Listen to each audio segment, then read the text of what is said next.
2020 წლის მასწავლებელთა სასერტიფიკაციო გამოცდები ფიზიკაში ამოცანა ნომერი 8. გლუვ ჰორიზონტალურ ზედაპირზე ორივე სიჩქარით მოძრავი m მასის სხეული ძელაკი ეჯახება შემხვედრად v-სიჩქარით მოძრავ უცნობი m მასის ძელაკს. ამის შემდეგ ძელაკები ერთად აგრძელებენ მოძრაობას, როგორც ნახასიდან ჩანს და პირობიდანაც გვეუბნებიან v3 სიჩქარით და რის ტოლი არის უცნობი mx მასა. ესე იგი, ჩვენი მიზანია გავიგოთ mx მასის სიდიდე. ესე იგი, რა გვაქვს მოცემული გვაქვს? ახლა, ამას თუ აღვნიშნოთ პირველი სხეულად, ეს იყოს მეორე სხეული და ეს იყოს შეწებების შემდეგ მესამე სხეული. პირობის თანახმად m1 პირველი სხეულის მასა ტოლი არის m-ის, მეორე სხეულის მასა m2 ტოლი არის mx-ის, ხოლო მესამე სხეულის მასა, რადგანაც ისინი ერთმანეთს ეწებებიან და ისე აგრძელებენ მოძრაობას, ტოლი იქნება ამური სხეულის მასათა ჯამის, ანუ m-ს დამატებული mx. ხოლო რაც შეეხება პირველი სხეულის სიჩქარეს v1-ს, როგორც ხედავთ, არის ორივე სტოლი, მეორე სხეულის სიჩქარე არის v-სტოლი, ანუ v2 შეგვიძლია ავიღოთ როგორც v-სტოლად, ხოლო მესამე სხეულის სიჩქარე v3 ტოლი არის v-მესამედის. და ჩვენი მიზანი არის ვიპოვოთ mx მასა.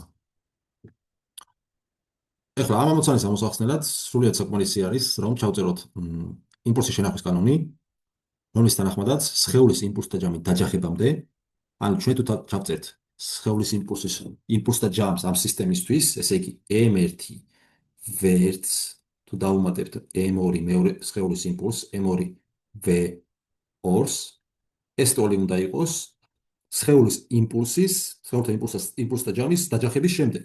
ეგ სხვა არაფერია თუ არა m3-ჯერ v3. ახლა რადგანაც ეს სხეულები ჰორიზონტალურ ზედაპირზე მოძრაობენ, სასურველია თუ რომ შემოვიტანოთ x ღერძი შემდეგი სახით, არ აქვს მნიშვნელობა, შეგვიძლია პირიქითაც მიგვიმართა, მაგრამ როგორც წესი ამ ამოცანისთვის ასე მიმართულობ რომ გამოგვადგება, ეს იყოს x ღერძი და მოდი ეს პირველი განტოლება დავაგეგმილოთ x ღერძზე, მივიღებთ რომ m1 v1x-ი პლუს m2 v2x-ი ტოლი იქნება m3 v3x-ის. ეხლა m1 პირობის თანახმად m1 ტოლი არის m-ის შესაბამისად m-ჯერ v1-ის გეგმილი x ღერძზე რის ტოლი იქნება, რადგანაც პირველი სხეულის სიჩქარე, რომელიც ორივე ტოლი არის და მიმართული არის x ღერძის გასწვრივ, ტოლი იქნება პირდაპირ ორივესი, ხოლო მეორე სხეულის სიჩქარე, რადგანაც x ღერძის საწინააღმდეგო მიმართულებით არის მიმართული v2x იქნება -v, ანუ საბოლოოდ იქნება -mx-ჯერ v. ეს კი ტოლი არის m3-ის, რომელიც m3 დაჯახების შემდეგ სხეულთა ჯამის ტოლია, ესე იგი გვექნება m პლუს mx-ჯერ v-მესამედი გამრავლებული v-მესამედზე.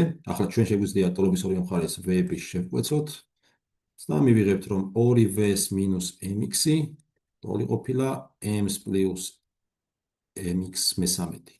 ტოლობის ორივე მხარეს 3-ზე გამრავლება მოგვცემს 6v-ს გამოკლებული 3mx-ი, ეს ტოლი იქნება m პლუს mx-ი, საიდანაც 4m-x-ი უდრის აქ რაღაცა შემეშალა, აქ v შეგვეკვეცა და აქ m-ი გვაქვს გამორჩენილი, როგორც ხედავ. სწორად v-ს მაგივრად m-ი უნდა დაგვეწერა, იქნება m-ი, შესაბამისად აქ იქნება 6m-ი და საბოლოოდ მივიღებთ რომ 4mx-ი ტოლი არის 5m-ის, საიდანაც mx-ი ტოლი ყოფილა 5/4m-ის. ეს კი არის 1/1/4m-ი, რაც ტოლია 1/25m-ის. ესე იგი საბოლოოდ mx-ი ტოლი ყოფილა 1/25m-ის. პასუხი D.